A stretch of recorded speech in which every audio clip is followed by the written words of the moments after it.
Masijonge kakuhle ndiyafuna uba sijonge kakuhle ngaphezulu wena mntana osemtsha, ngaphezulu koko wena mntana othanda ulonwabo, umjayivo,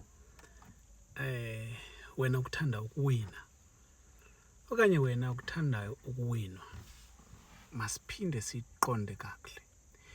Cancer yesibeleko, cancer yesibeleko.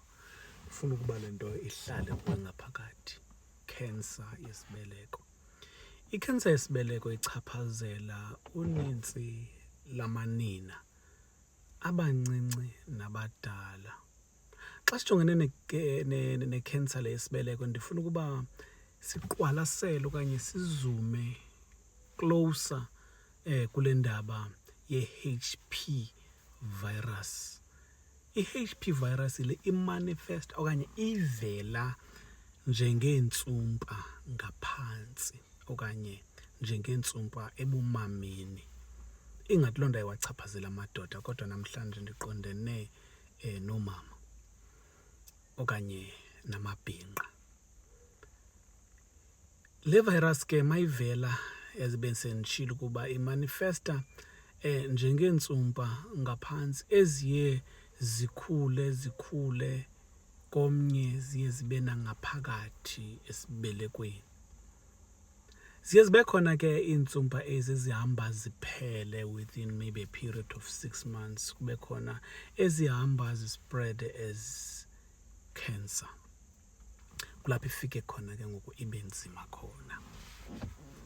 Kodwa uba uyayiqonda kakuhle le nto ukuba yintoni kanye unobangela we-HP virus lena okanye yeentsumpa okanye ii-warts ezi ngaphantsi, uzayiqonda ukuba unobangela yi-STI, sexual transmitted infection, meaning that ifumaneka ngokwabelana ngesondo.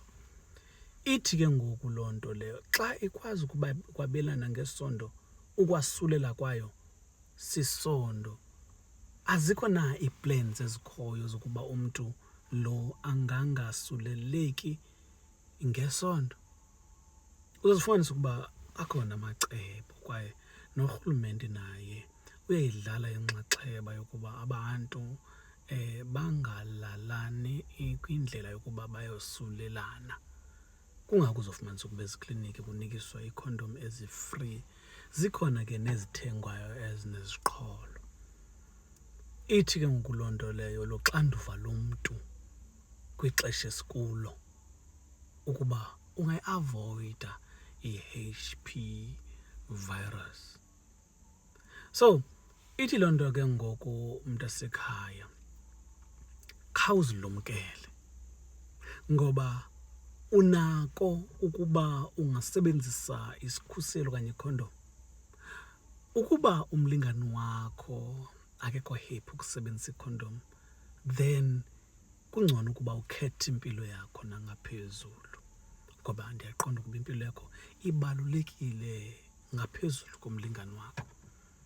Kunabantu nje aba-allergic ekuzikhuseleni okanye ekusebenziseni ikhondom. Kube nabantu abathanda abantu ngaphezulu kweempilo zabo, athi ipartner yam ayifuni ukusebenzisa ikhondom kungesizathu sokuba ndizifumane ndisulelekile.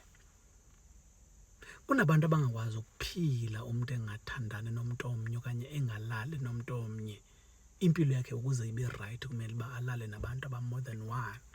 Abo bantu abazi-carriers zezigulo, besulela ukusuka komnye ukuya komnye, bayi-enemy ye-humankind. Ngoba izigulo zispreda ngamandla kwaye kusekhona abantu aba-ignorant ukuba kunezigulo ezifuna ukuba ubani azinakekele. Xa uzinakekela wena, unakekela nepartner yakho kwaye unakekela i-community, unakekela umntana kabani nomntana kabani, ngoba ngawe izinto zingatshintsha. Ndiyafuna ukutsho ke mntasekhaya ukuba ii-STI zizifo ezikwazi uba zingakhontroleka ngokuba wena uzinakekele, uziphathe kakuhle.